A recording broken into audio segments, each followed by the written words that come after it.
Welcome back to the channel. My favorite Subaru is back again, and not because we finally get to fix the dents in the door. Nope, we're gonna have to keep waiting for that, but maybe sometime soon we'll get to take care of those. No, it's back today because it's joined the rest of the corporate world and prematurely cramming the holidays down our throat. We haven't even passed Halloween yet, and already this thing is all decked out for Christmas. So we got a few dash emojis, and apparently there is an acceptable number of dash emojis that can be on, and you can still drive the vehicle, and we've exceeded that number. So we had to call Scott's Fly-By-Night Towing Service to bring it in. So now we got to take it off the trailer, figure out why all the lights are on, and see if we can get it fixed. And then maybe, once the Christmas tree is gone, we can go back and celebrate all those holidays that we missed in between. I hope, because I got 400 gallons of pumpkin spice oil I need to unload.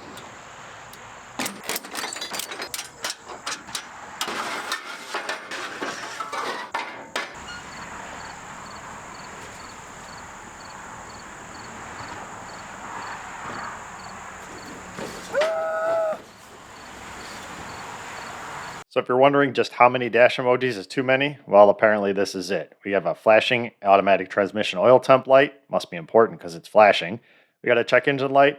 Not sure why, because I checked, the engine's still there. We got an airbag light, a seatbelt light, a door ajar light, the rip a massive burnout light, the take your car off a sweet jump light, and finally the last light at the bottom, mocking us because we did skip our ab workout at the gym today. Well, if there is some silver lining to the holidays getting here earlier and earlier every year, it's that we get to play with our new toys right when we need to. Well, maybe you guys do. I'm used to getting coal for Christmas. Joke's on the big guy. I use it to heat my house and save some money.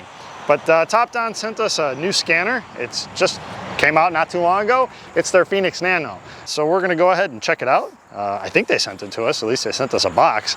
So let's open it up and see what it does. I'll have a full review on this later, so if you want to subscribe to the channel and see how I like it, I'll let you know. But right now, we got to get into this thing. And for that, you know what we need. There's bound to be one around here somewhere. There we go. Just the right amount of rust and tetanus. I haven't quite made it in life yet. Still using the old rusty razor blades. One day, maybe even a pocket knife. Got a box in a box. I have to get the air chisel out for this one. There we go. A box in a box in a box. It's turning in one of those little things with the dolls inside.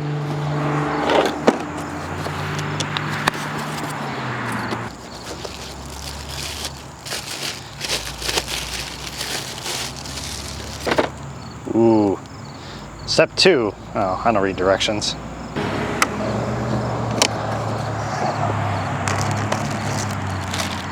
Directions. Ooh, snacks.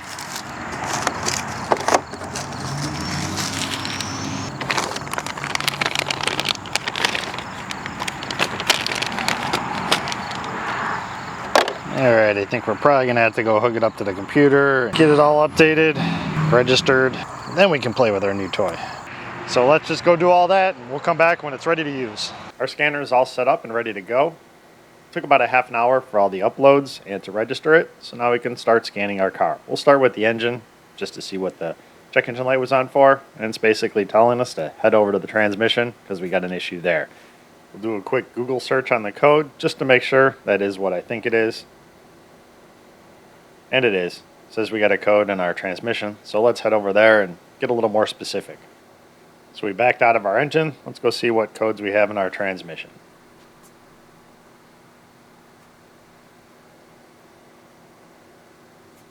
And we have a current code of 2764, torque converter clutch pressure control solenoid.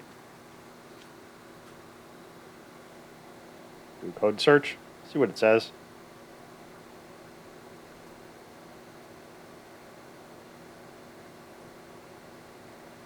And if we really wanted to, we could read some details on how to test it, but I've done this a couple times. Since we have our scanner plugged in, we might as well see what the other lights are on for. We'll start with our airbag light. I did check it once before, but we'll check it again to see if there's anything new in there. And we got 3 codes. The 2 at the top are from the past. They're older codes that were set at one time, but the problem doesn't exist anymore. And the one at the bottom is pending, and that's why our airbag light is currently on. We're not going to worry about all that. Let's go see why our ABS light is on.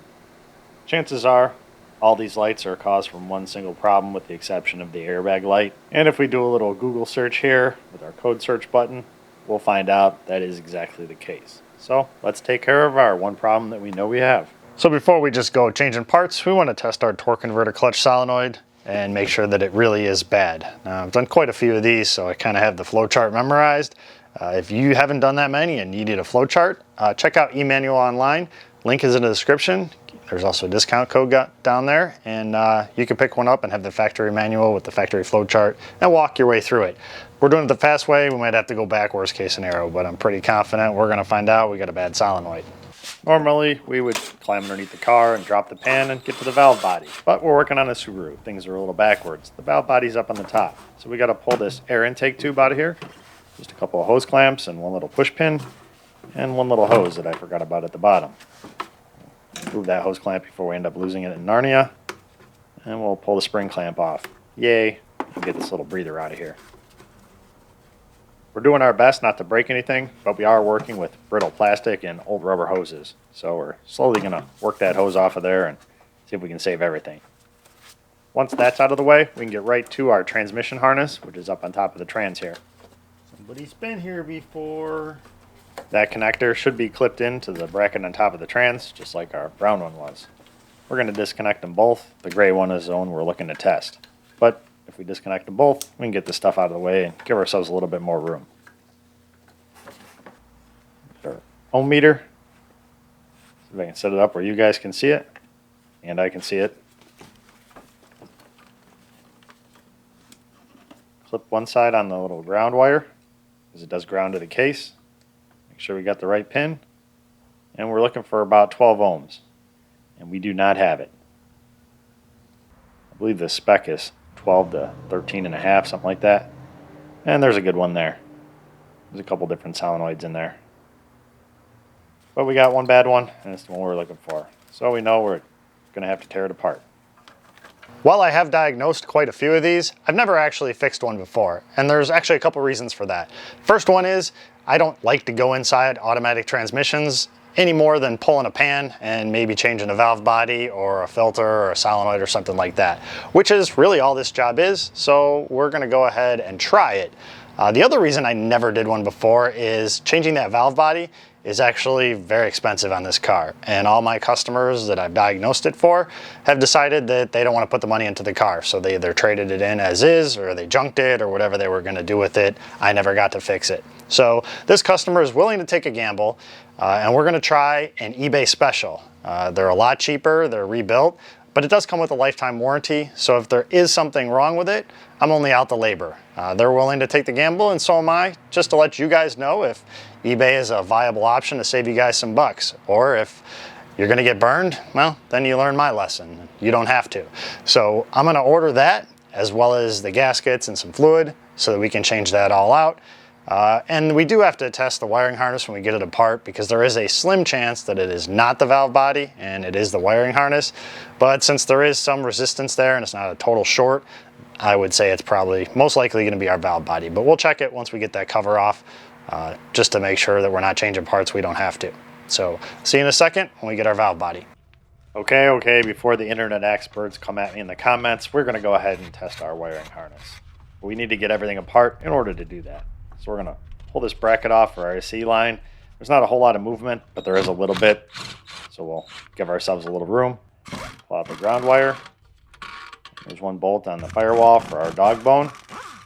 Then there's two bolts that bolt the other bracket for our dog bone onto our engine. So we're going to get both of those out of there. These do have nuts on the other side, so you will need a wrench to hold it if your Kung Fu grip isn't working today. Got all of our bolts out of there. Now we can get our dog bone and our bracket out. There's a vent tube that clips into it for our transmission. I'm just going to tuck that off to the side for now. And we could pull the bracket off the dog bone, but I don't want to. It's extra parts. So I'm going to struggle and get this thing out of here. Comes out real easy if you can figure out the process. There we go.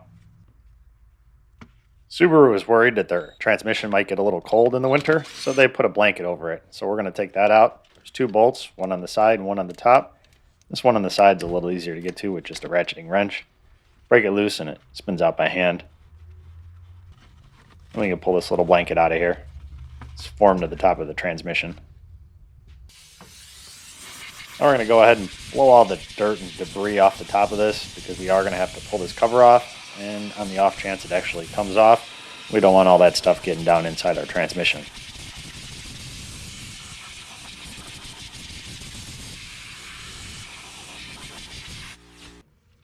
We have a ground wire that bolts right to our cover, so we're going to pull that off of there.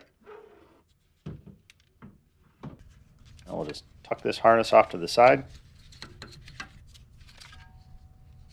And that harness is going to go with our cover. So we'll move that somewhere where hopefully it won't be in our way. And we can start pulling our cover off of here. A bunch of 10mm bolts all the way around. The impact doesn't fit on the backside, so we're just going to use a air ratchet for the rest of them. Hopefully we won't get it stuck underneath the firewall. It gets a little dicey on those back ones.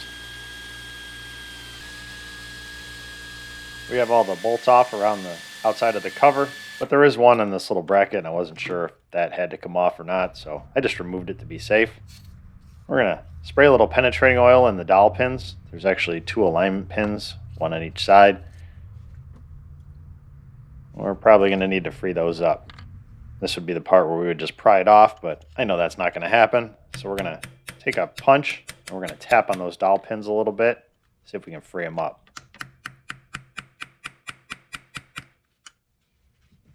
Now we're going to tap on the side of the cover right around those dowel pins. Hopefully it helps that oil work in there a little bit. We'll put the bolt back in for where our ground strap goes. Not all the way. We're going to leave a little space on it, and we're going to use that to pry against.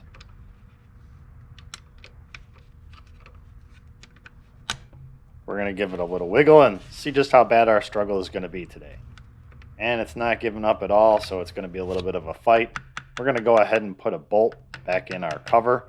Not tighten it all the way up, just so that if it does come loose, it doesn't come flying off of there. Cover's starting to move a little bit. Now we're going to bring out the heat. We're going to heat up right around those little dowel pins.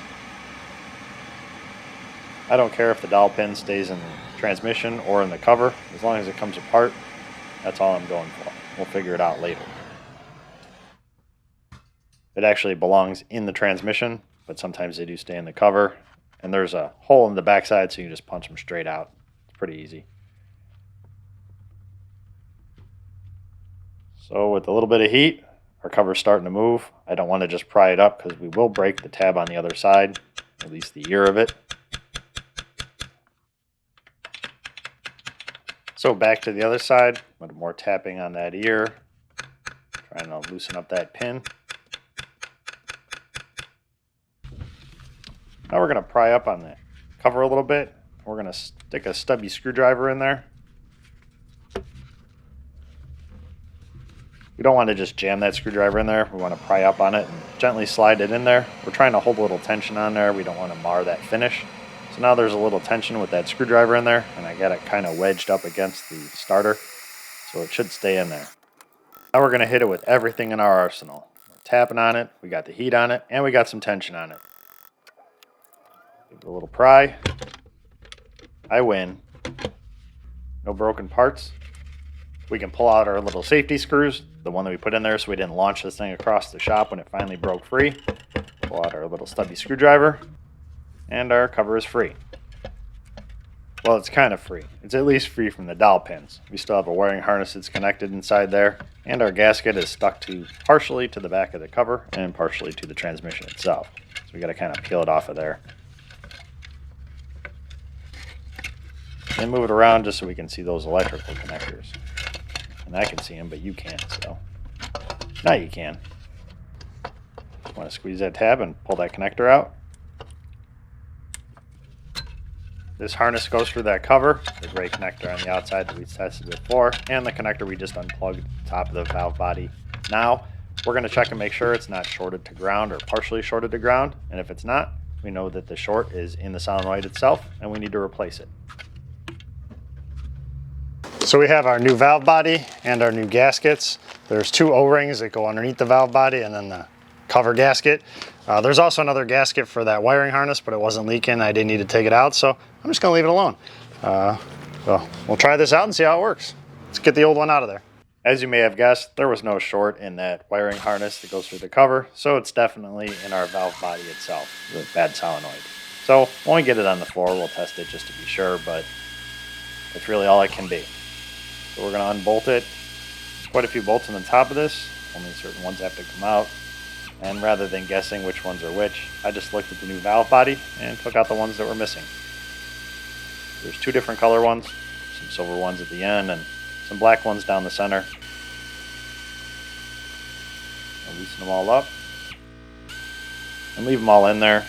Then we'll take them out one by one just to verify that none of them are different lengths. So if they are, we don't get them mixed up. One silver one in the back here. One silver one in the front. They're both the same length. As long as they find their home, we're good. We'll start pulling out all the black ones. Making sure they're all the same length.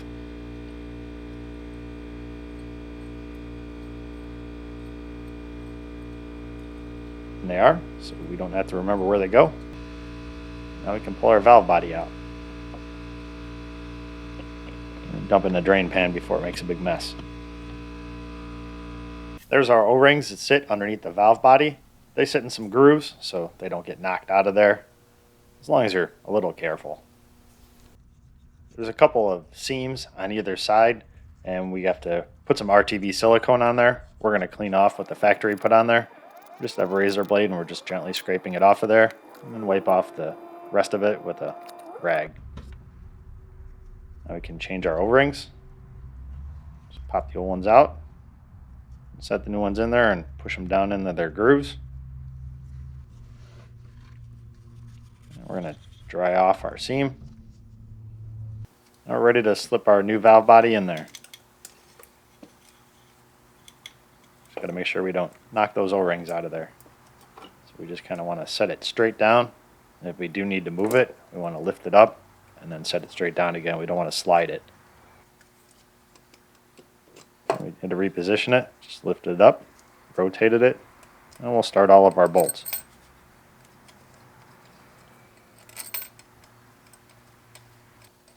Black ones go in a line down the center, and then the two silver ones, one at either end. Just drop them in there, spin them in a couple threads. And to give a little wiggle to get the threads to start on a couple.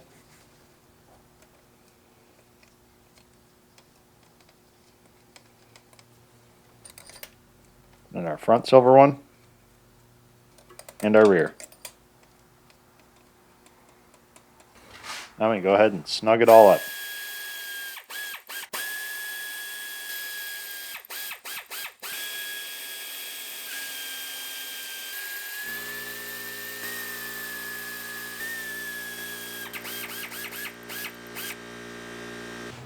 All right, now I'm going to need you to sit down, take a deep breath, and prepare, because I'm going to use a torque wrench. There's some times when torque specs are important. This is one of those times. So we're going to torque down all the bolts. We'll start with the two silver ones. We're going to torque them all down to 84 inch-pounds. So we'll do the two silver ones on the outside, then we'll do the black ones, and we should be good to go. And you know it's going to be perfect because these are torque wrench. The experts want me to use a torque wrench on every single nut and bolt on every car. Right now, all the internet experts are frantically deleting their torque wrench comments. I just run it in with the air ratchet first, just so I can save a little time. Now before we put our cover back on, we need to get the dowel pin that's in our cover on this side back out of there. The hole goes all the way through, so we just punch it out from the other side. And we got a file. We're just going to clean all the corrosion out of there so that our pin slides right in. The pin on the other side stayed in the trans where it belonged. This is the only one we had to punch back out of there and put back where it belongs. We will clean up the hole for the other one so that it slides easily as well. And then we're going to clean up our dowel pin. You can see there's a little bit of rust on it. A little piece of sandpaper. Just gently knock that rust off of there. And once this is all cleaned up, we'll go tap it back down into the transmission so that both of our dowel pins are in there. That way we can put the gasket down in the transmission and it'll sit there. And then we just slip our cover in and push it down on top.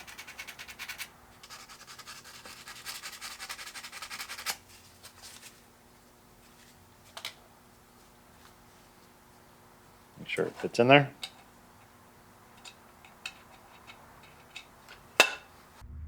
Now we got our dowel pin back in our transmission. We'll set our gasket over it. And we'll put our silicone on the two little oval slots. It's where the case is sealed together.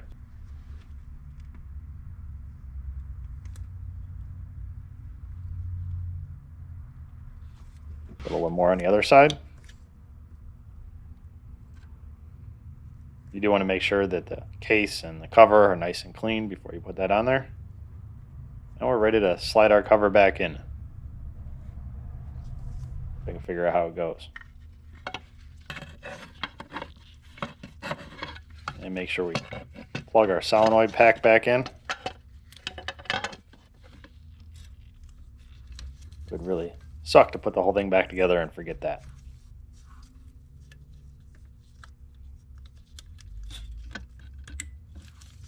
Get it plugged in. We're going to make sure our gasket didn't move. Make sure it's sitting on those dowel pins. And it did. We must have bumped it while we were working in there. So we're just going to set it back down on its dowel pins on this side.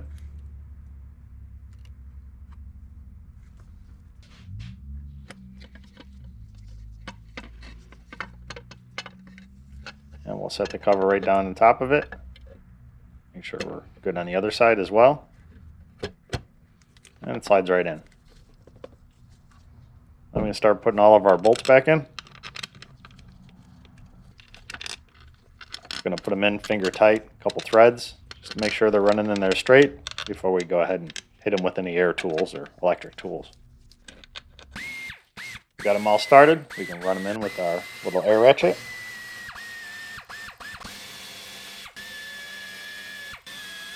We're running them down. We're not tightening them up. We're actually going to use our torque wrench once again. Since we already brought it out, we might as well keep using it.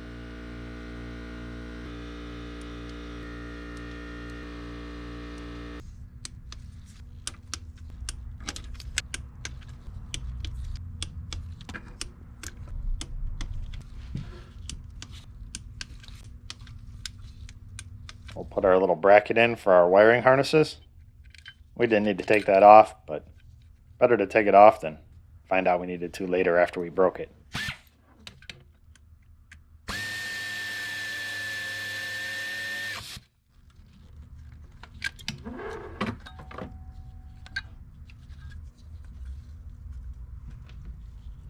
We go bolt our ground wire on to the top of our cover.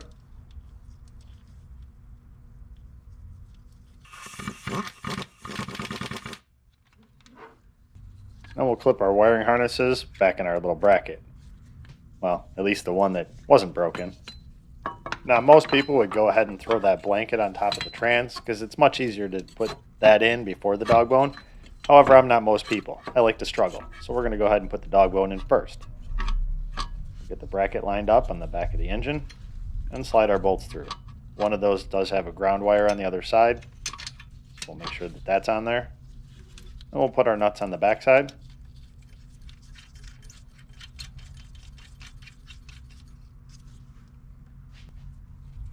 This is our bolt with the ground wire.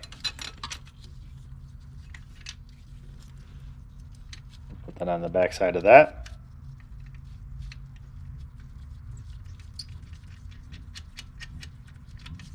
We'll route that ground wire up to the body. And go ahead and start the bolt in there.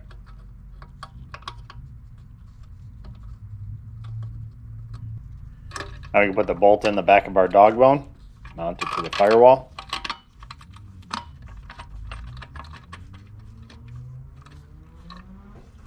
I left all the bolts loose before so that it was easier to get those bolts to line up. Now that we have them all in there, we can snug everything up. Two on our bracket on the engine, and the one on the firewall. Bolt our AC line back up. Tighten up our ground wire and tighten up our AC line. Click. Now let the unnecessary struggle begin. We can put our blanket in here that we should have put on earlier.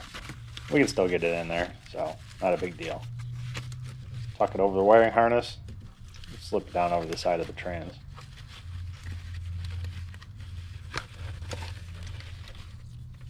Really, the dog bone's the only thing in our way.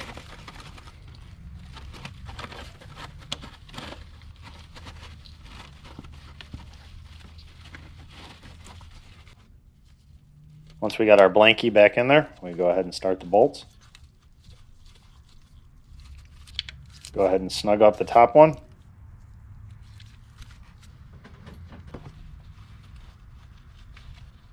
We're going to start our bolt on the side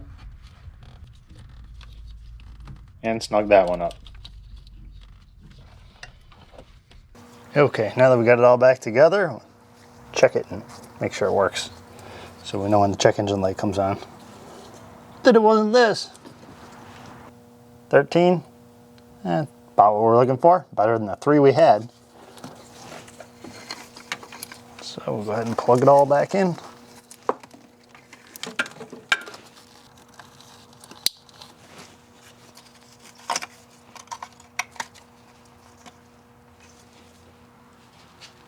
Now we can put our air tube back in here. We'll get our hose clamp.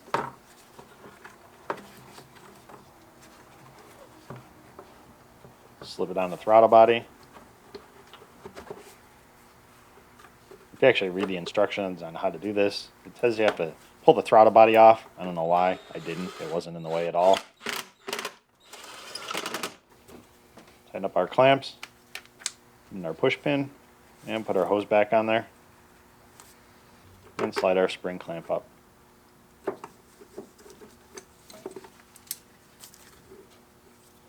Because I know the internet has trust issues, we'll go ahead and test our valve body.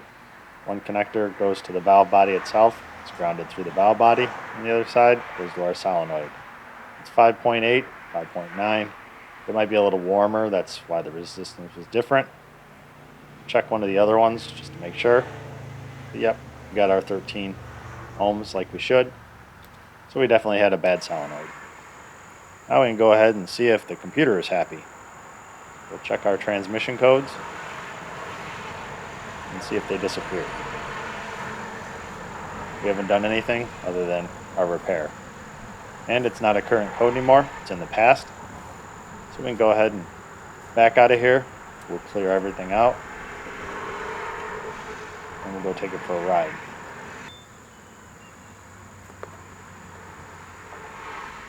Go back in and make sure that it's gone. And we have no diagnostic codes. We might as well go clear the rest of our systems.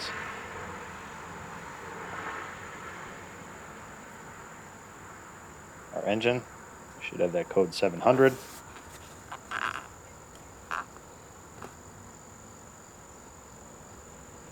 And we do.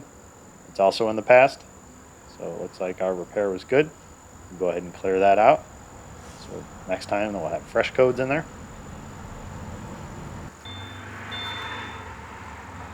And our code is gone. Get out of here.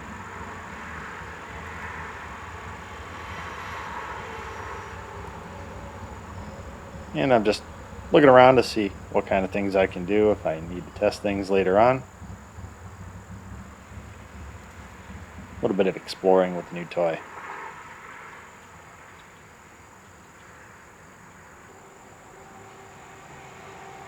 These are all the different systems that I can access with this scanner, all the different modules.